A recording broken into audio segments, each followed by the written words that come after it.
नमस्कार दोस्तों, आइए जानते हैं आज मध्य प्रदेश की बड़ी खबरें। दोस्तों, अगर आप भी मध्य प्रदेश से इस वीडियो को देख रहे हैं तो अपने मध्य प्रदेश के लिए वीडियो को लाइक जरूर करें और किस जिले से देख रहे हैं उस प्यारे से जिले का नाम कमेंट में जरूर बताइए। आज की पहली खबर है कि एमपी में 1.50 लाख शिक्षकों की नौकरी पर खतरा। मध्य प्रदेश में करीब 1.5 लाख सरकारी शिक्षकों की नौकरी खतरे में पड़ गई है। स्कूल शिक्षा विभाग की तरफ से एक आदेश जारी किया गया है जिसमें कहा गया है कि जिन शिक्षकों की नियुक्ति RTE 2009 लागू होने से पहले हुई थी, उन्हें आगे नौकरी करने के लिए टीचर एलिजिबिलिटी टेस्ट पास करना जरूरी होगा। अग्निवीर भर्ती में बड़ा बदलाव। भारतीय सेना में शामिल होकर देश की सेवा का सपना देखने वाले युवाओं के लिए बड़ी राहत की खबर है। रक्षा मंत्रालय और सेना भर्ती बोर्ड ने अग्निवीर भर्ती प्रक्रिया में बड़ा बदलाव किया है। फौजी बनने की हसरत रखने वाले युवाओं की आयु सीमा 1 साल बढ़ा दी गई है। अभी तक अग्निवीर बनने की अधिकतम आयु सीमा 21 वर्ष थी। भर्ती में 1 साल की बढ़ोतरी होने से हजारों युवाओं को फौजी की वर्दी पहनने का मौका मिलेगा। 8 माह से वेतन न मिलने पर डॉक्टर ने दिया इस्तीफा कटनी। जिले के बड़वारा क्षेत्र की स्वास्थ्य व्यवस्था एक बार फिर सवालों के घेरे में आ गई है। बड़वारा सामुदायिक स्वास्थ्य केंद्र में पदस्थ मेडिकल ऑफिसर नीरज विश्वकर्मा ने पिछले 8 महीनों से वेतन न मिलने से आहत होकर अपने पद से इस्तीफा दे दिया है। इस घटना के बाद क्षेत्र की स्वास्थ्य सेवाओं पर संकट गहरा गया है। डॉक्टर नीरज विश्वकर्मा के अनुसार उन्होंने कई बार मुख्य चिकित्सा एवं स्वास्थ्य अधिकारी CMHO कार्यालय में वेतन संबंधी समस्या को लेकर संपर्क किया, लेकिन हर बार उन्हें केवल आश्वासन ही मिला।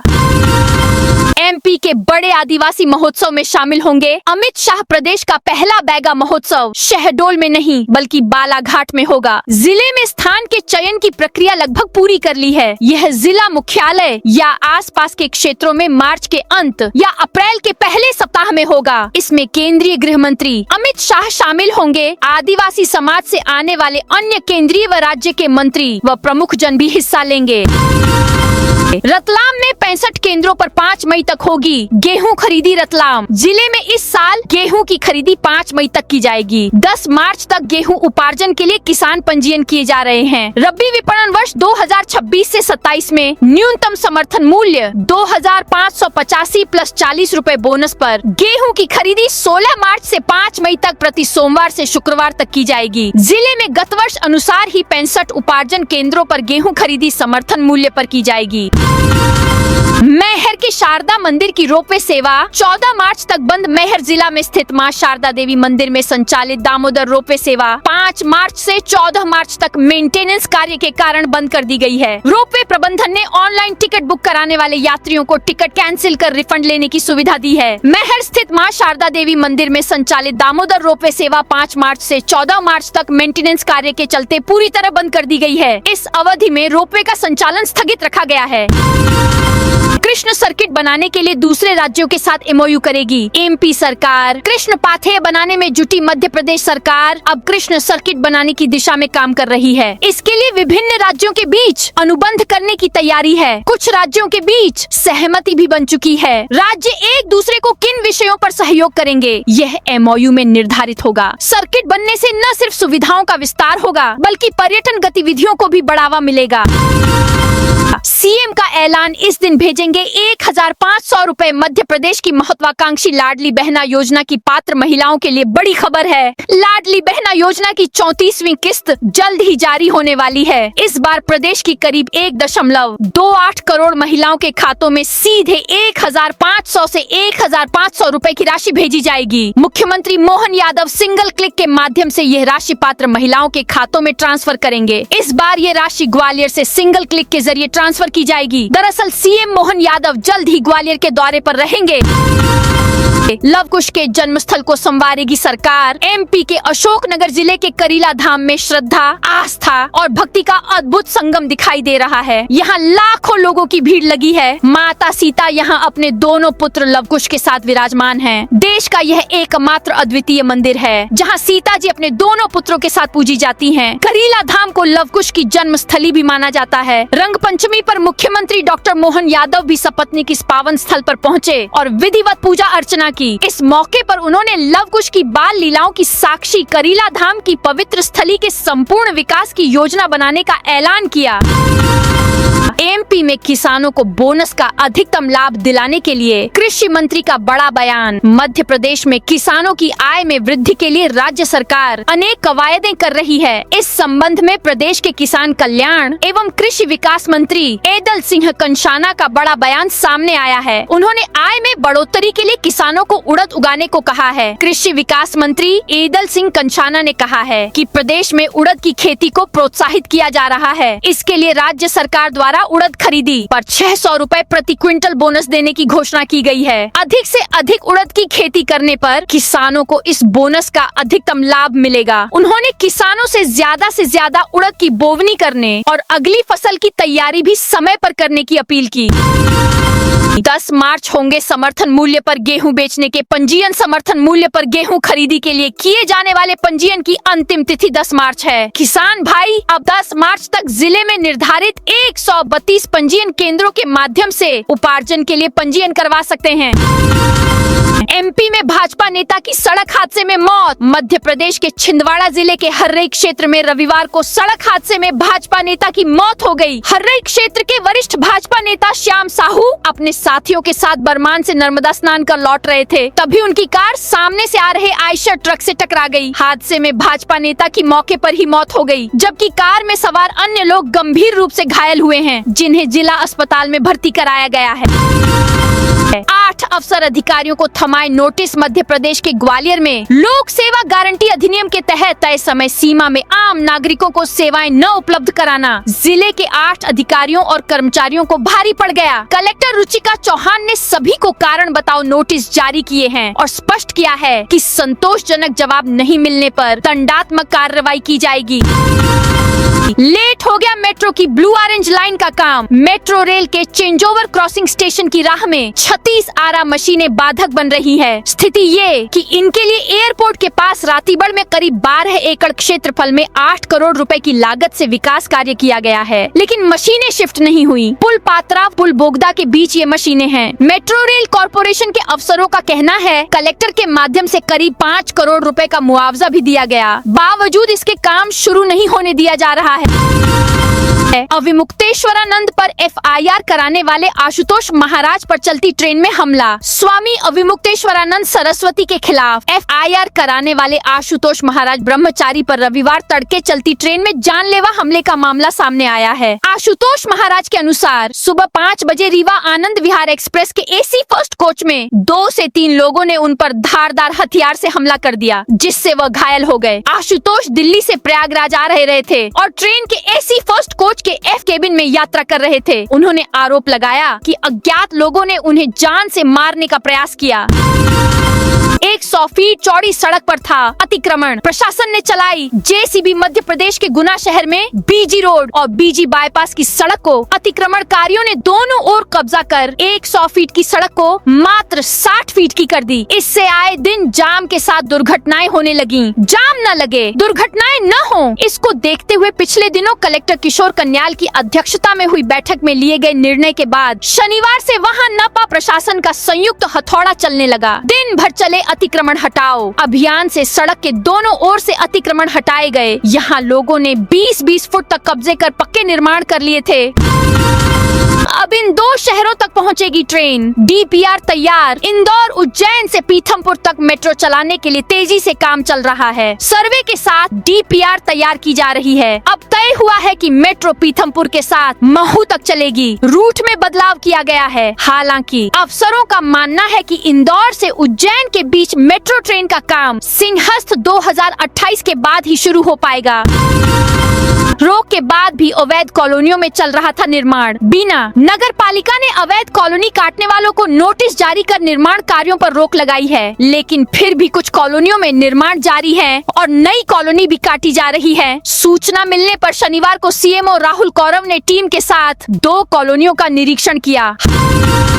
हटाए जाएंगे। इन 12 जिलों के कलेक्टर SIR के बाद वाली बहुप्रतीक्षित प्रशासनिक सर्जरी 2 हिस्सों में होगी। पहले हिस्से में भोपाल समेत 12 जिलों के कलेक्टर बदले जा सकते हैं। भोपाल कलेक्टर विक्रम कौशलेंद्र सिंह को बड़ी जिम्मेदारी दी जा सकती है। उनकी जगह धार में बसंत पंचमी पर भोजशाला तनाव को शांतिपूर्ण तरीके से निपटाने वाले युवा IAS प्रियंक मिश्रा को जिम्मेदारी देने की चर्चा है। हालांकि यह नाम अभी फाइनल नहीं है, किसी दूसरे पर भी सहमति बन सकती है।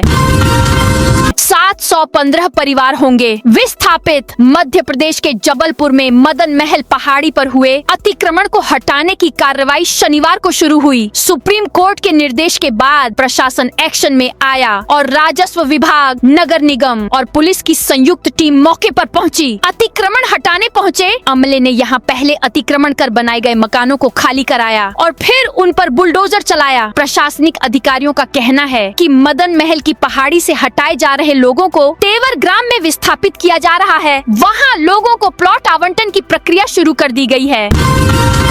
MP के 395 निकायों के अध्यक्षों की कुर्सी पर खतरा मध्य प्रदेश की नगर पालिका और नगर परिषदों के अध्यक्ष के वित्तीय अधिकार शून्य घोषित होने का खतरा है। ये अध्यक्ष वर्ष 2022 और उसके बाद हुए चुनाव के बाद चुने गए थे और सरकार ने इनके निर्वाचन का नोटिफिकेशन नहीं किया था। अब तक 2 निकाय श्योपुर और पानसेमल के अध्यक्षों के वित्तीय अधिकार शून्य घोषित कर दिए हैं। डबरा का मामला कोर्ट में है। हाई कोर्ट पहुँचे इन मामलों में सुनवाई के बाद कोर्ट ने ऐसे अध्यक्षों को विधिवत निर्वाचित नहीं माना है और इनके वित्तीय अधिकार CMO या SDM को सौंपने के आदेश दिए हैं।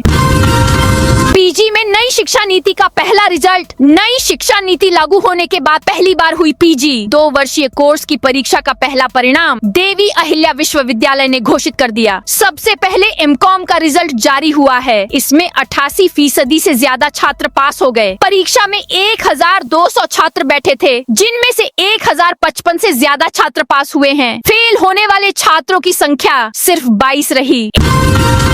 इंदौर में अंतर्राष्ट्रीय यात्री 30% बड़े मात्रा में। एविएशन सेक्टर में चल रहे सरकार के प्रयासों के बाद हवाई यात्रियों की संख्या में मिले जुले परिणाम आ रहे हैं। मौजूदा वित्तीय वर्ष में जहां घरेलू हवाई यात्रियों के मामले में इंदौर और जबलपुर जैसे जिले आगे रहे हैं, वहीं रीवा से हवाई यात्रियों की संख्या 900% तक बढ़ी है। दूसरी ओर भोपाल और ग्वालियर जैसे शहरों से हवाई यात्री घटे हैं। प्रदेश भर के 7 हवाई अड्डों में लगभग 11.62% घरेलू यात्री बढ़े हैं। 4 अत्याधुनिक ड्रोन निगरानी रखेंगे। गेर में कड़े सुरक्षा इंतजाम किए हैं। पुलिस का AI आधारित ड्रोन हेड काउंट करके बता देगा कि गेर में कितने लोग शामिल हुए हैं। DCP जोन कृष्ण लाल चंदानी ने बताया कि 4 अत्याधुनिक ड्रोन पूरे गेर मार्ग पर निगरानी रखेंगे। जो ड्रोन इस्तेमाल किए जा रहे हैं उसमें भीड़ को काउंट करने के लिए कई तरह के अलग अलग फीचर हैं। इंदौर बीजेपी में नई नियुक्तियां। इंदौर बीजेपी में संगठनात्मक नियुक्तियों का सिलसिला जारी है। पार्टी ने सोशल मीडिया और मीडिया प्रबंधन को मजबूत करने के लिए महत्वपूर्ण जिम्मेदारियां सौंपी हैं। अंकित परमार को सोशल मीडिया संभाग प्रभारी बनाया गया है, जबकि दीपक साह को मीडिया प्रभारी की जिम्मेदारी सौंपी गई है। उच्चेहरा नागौद में 3 करोड़ के राशन घोटाले में FIR। सतना जिले में 3 करोड़ रुपए से अधिक के राशन घोटाले के मामले में 12 शासकीय उचित मूल्य की दुकानों के प्रबंधक, विक्रेता और सहायक विक्रेताओं के खिलाफ FIR दर्ज की गई है। यह कार्रवाई उच्चेहरा तहसील के अंतर्गत नागौद और उच्चेहरा थानों में रविवार को की गई। चयनित एजेंसी को LOI जारी, जल्द होगा अनुबंध। अब जल्द सीधी से वाराणसी जाने वालों के लिए सड़क यात्रा 1 से 1.5 घंटे कम हो जाएगी। अभी इस यात्रा में लगभग 7 से 8 घंटे लगते हैं। मुख्य वजह है कि सीधी से सिंगरौली के बीच NH 39 पर 105 किलोमीटर के हिस्से में कई जगह काम अधूरा पड़ा हुआ है। अब राष्ट्रीय राजमार्ग प्राधिकरण NHAI ने सीधी सिंगरौली खंड NH 39 के 105 किलोमीटर 4 लेन निर्माण के शेष कार्य का अवार्ड जारी कर दिया है। इस मार्ग का निर्माण कार्य अप्रैल 2026 से शुरू होने की उम्मीद है। MP में राज्य अधिवक्ता परिषद चुनाव के लिए 12 मई को होगी वोटिंग। राज्य अधिवक्ता परिषद के 5 वर्ष में एक बार होने वाले चुनाव के लिए अधिसूचना जारी हो गई है। इसके मुताबिक 12 मई को पूरे प्रदेश में एक साथ मतदान होगा। मतगणना 16 जून से शुरू होगी। कार्यकारिणी सदस्य के 25 में से 7 पद इस बार महिलाओं के लिए आरक्षित किए गए हैं, लेकिन इनमें से सिर्फ 5 पद के लिए ही चुनाव होगा। शेष 2 पदों पर मनोनयन किया जाएगा। प्रदेश भर के लगभग 87,000 वकील इस चुनाव में हिस्सा लेंगे। एमपी के शिक्षकों को बड़ी सौगात। मध्य प्रदेश में शिक्षकों के लंबित क्रमोन्नति, वेतनमान और पेंशन संबंधी मामलों का तुरंत निराकरण के लिए स्कूल शिक्षा विभाग ने महत्वपूर्ण पहल की है। लंबित समस्याओं के निराकरण के लिए परिवेदना निवारण शिविर का आयोजन सोमवार से किया जा रहा है। इस संबंध में लोक शिक्षण संचालनालय DPI ने दिशा निर्देश जारी कर दिए हैं। इसके अनुसार 18 मार्च तक प्रदेश के सभी जिला एवं संभाग मुख्यालयों पर परिवेदना निवारण शिविरों का आयोजन किया जाएगा। इंदौर में अलग अलग रेट वाली 100 लोकेशन नई कलेक्टर गाइडलाइन में होगी। मर्ज आगामी कलेक्टर गाइडलाइन का प्रस्ताव तैयार हो चुका है। इस सप्ताह जिला मूल्यांकन समिति की बैठक में रखा जाएगा। पंजीयन विभाग इस बार जिले की अलग अलग दरों वाली आसपास की 100 लोकेशन को मर्ज करने जा रहा है। इन लोकेशन पर दरों में अंतर होने से पंजीयन के दौरान खरीदारों से लेकर पंजीयन विभाग के अधिकारियों को भी परेशानी होती है। रंग पंचमी पर राजवाड़ा से 16 उपद्रवी गिरफ्तार। रंग पंचमी पर रविवार को पुलिस ने राजवाड़ा क्षेत्र में सख्ती बरती। उपद्रव और अव्यवस्था फैलाने वालों से बस भर ली। 16 उपद्रवियों के विरुद्ध तो प्रतिबंधात्मक कार्रवाई भी की। उनको ACP कोर्ट के समक्ष पेश किया गया। पुलिस ने युवकों के हाथों से कड़े भी उतरवाए। पुलिस सुबह से ही पहुंच गई थी। जबलपुर के कॉलेजों में प्राध्यापकों को 6 घंटे 40 मिनट रुकना होगा। अतिरिक्त संचालक उच्च शिक्षा जबलपुर संभाग द्वारा जारी आदेश के तहत अब सभी शासकीय एवं अनुदान प्राप्त अशासकीय महाविद्यालयों में शैक्षणिक एवं अशैक्षणिक स्टाफ की उपस्थिति को लेकर नया निर्देश लागू किया गया है। आदेश के अनुसार महाविद्यालयों के शैक्षणिक स्टाफ को प्रतिदिन कम से कम 6 घंटे 40 मिनट तक महाविद्यालय में उपस्थित रहना अनिवार्य होगा, जबकि अशैक्षणिक स्टाफ को 8 घंटे तक महाविद्यालय में रहना होगा। 3000 करोड़ की लागत से बनेगी सड़क। मध्य प्रदेश के इंदौर उज्जैन ग्रीनफील्ड परियोजना को 3000 करोड़ की लागत से तैयार किया जाएगा, जिसमें अब इंदौर उज्जैन का सफर आधे घंटे का ही रह जाएगा। दोनों शहरों के बीच तेज कनेक्टिविटी से क्षेत्र के विकास को नई गति मिलेगी, जिसका सीधा लाभ स्थानीय स्तर होगा।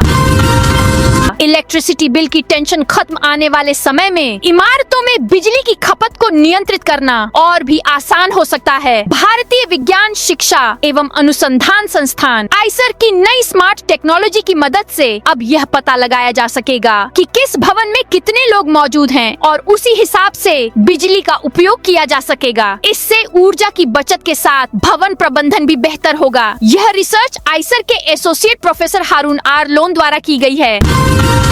MP के इन इलाकों में भी बिछेगी रेल लाइन। टीकमगढ़, छतरपुर और ओरछा क्षेत्र के लोगों को बेहतर रेल सुविधा दिलाने के उद्देश्य से केंद्रीय संचार एवं पूर्वोत्तर क्षेत्र विकास मंत्री ज्योतिरादित्य सिंधिया ने नई रेल सेवाएं शुरू कराने के लिए एक बार फिर रेल मंत्री अश्विनी वैष्णव को पत्र लिखा है। क्षेत्र की जनता लंबे समय से सुबह भोपाल ट्रेन शुरू किए जाने की मांग कर रही है। MP के इस बड़े जिला अस्पताल में कर्मचारियों को हो रहा था हर माह डबल वेतन का भुगतान कटनी। जिला अस्पताल की रोगी कल्याण समिति में काम करने वाले 1 दर्जन से अधिक कर्मचारियों को कभी खुशी कभी गम वाले हालातों से गुजरना पड़ रहा है। पहले 3 माह अक्टूबर, नवंबर, दिसंबर में डबल वेतन हमला तो खुशी वाले दिन रहे। खूब खर्च किया लेकिन पड़ताल नहीं की। लेकिन अब जनवरी, फरवरी व मार्च माह में गम के दिन यानी कि बगैर वेतन बीत रहे हैं। दरअसल इनके वेतन का भुगतान रोगी कल्याण समिति से व आउटसोर्स कंपनी कॉमथेन से भुगतान किया गया। लेकिन जब हकीकत सामने आई तो अब 3 माह से कटौती का दौर जारी है, जिससे कर्मचारी खासे परेशान हैं। बांधवगढ़ में गौरों की संख्या 220 पार। बांधवगढ़ टाइगर रिजर्व में गौरों की संख्या में उल्लेखनीय वृद्धि हुई है। सतपुड़ा टाइगर रिजर्व से लाए गए 27 गौरों बायसन में से एक मादा ने बच्चे को जन्म दिया, जिसके बाद कुल 28 गौरों को जंगल में छोड़ दिया गया है। इसके साथ ही बांधवगढ़ में अब गौरों की कुल संख्या 220 से अधिक हो गई है। MP के इस शहर में होगा 1000 करोड़ का निवेश। प्रदेश के औद्योगिक मानचित्र पर उज्जैन को नई पहचान दिलाने की दिशा में महत्वपूर्ण कदम उठाया गया है। MPIDC के क्षेत्रीय कार्यालय द्वारा विकसित किए जा रहे विक्रम उद्योगपुरी फेज 2 का श्री गणेश हो गया है। लगभग 488 हेक्टेयर क्षेत्र में विकसित होने जा रहे सबसे पहले एल्केम लैबोरेटरीज लिमिटेड को 30 एकड़ भूमि आवंटित की गई है। तो दोस्तों, ये थी आज मध्य प्रदेश की बड़ी खबरें। आप इस वीडियो को कौन से जिले से देख रहे हैं, उस जिले का नाम जरूर बताइए।